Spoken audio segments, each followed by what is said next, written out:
Yeah, I'd like to shift gears for a bit in the interest of time and respond to some of the things that the OIG had talked about this morning. When the attorney from the OIG was chronicling a list of cases of criminal and civil resolutions and talking about some of the the results. I don't know if you noticed there were about 2 or 3 themes that ran through each and every one of those cases that I think are instructive for all of you. The first is that it involved patient interviews, right? In each and every case, there was a discussion, I believe, of how fairly quickly after the claim was submitted, there was some sort of interaction between law enforcement and the patients, where the patients were asked to kind of, gee, did you get that service? Or let me take a photograph of your foot and the like. So, I mean, that's sort of the first thing, right? I mean, we all know sort of ground zero starts with the patients and the interactions that you have with the patients and how adequately you're communicating with the patients about the kind of care that you're administering. And particularly if you're dealing with an elderly population, and I mean this just sort of as a factual matter, you have to be especially careful to make sure that you are thoroughly explaining to them what's happening, I mean, it's hard. This is what's really hard about this. But if you have a series of, senior citizens who start saying, oh, yeah, no, he never did that, or he never, no, I didn't, that didn't happen, you're put in a very difficult position. So it goes back to some fundamental things that you all think about routinely, about the interaction that you have with your patients and how well you explain things to them.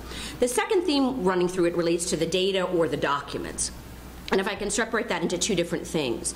The data mining we touched on a little bit before. There's this predictive modeling that's going on. There's this peer comparison that's going on, trying to figure out if you're overbilling, CPT codes. Because remember, the government is looking for red flags. Are you overutilizing a certain code? Are you doing, things that just don't seem from the outside looking in to be correct, maybe they looked at the patient population in your area. Gee, this guy or woman is doing an awful lot of nail avulsions. That's the one thing you have to keep in mind, that the government is looking at, are you off the charts, relative to everybody else. The other thing is the documents. And I want to talk a minute about a case of a guy named Dr. John Natale, who actually was a vascular surgeon located outside of Chicago. You all understand, I know from Medicare's perspective, if it's not in the documents, it didn't happen, right? If it didn't happen, you need to give us our money back, right? So think about a case like for Dr. John Natale, where you're a very, very busy person, and Dr. Natale was a vascular surgeon who performed these very complex abdominal aortic aneurysm procedures. And so he had thousands and thousands of patients, and he was really jumping from one surgical procedure to the next, and he was kind of dictating these preoperative and postoperative reports, right? And so according to Dr. Natale, sometimes he was so busy and he would do these reports at the end of a month or at the end of a week that sometimes he would forget to include certain details. And so what was getting transcribed was less, in his view, less than the full, didn't fully accurately capture the breadth or the depth of what he had done for each and every patient. So he gets indicted for false statements based on operative reports that he actually never ended up submitting to the government, but he just had them around in the off chance, as you're supposed to, in case he gets audited. But because the government had put on testimony at the trial that you're supposed to keep these records in the event that you're going to be audited by Medicare, it was really important to the court to look at what was in those operative reports. So imagine yourself in a situation in which you have omissions. Maybe you have sentence fragments. Your reports aren't as complete, or your documents aren't as robust as they should be.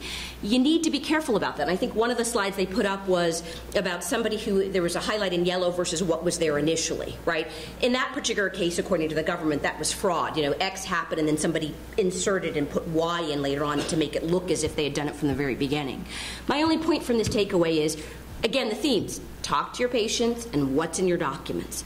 You've got to make sure that you're demonstrating and articulating clearly in your records the medical necessity of these procedures and what you've done. Right, and that the documents are consistent. I've worked with surgeons, and I don't know if these are proper terms or not, but they used to talk about the dirty op note that was done right in the OR versus the post-operative report that was dictated.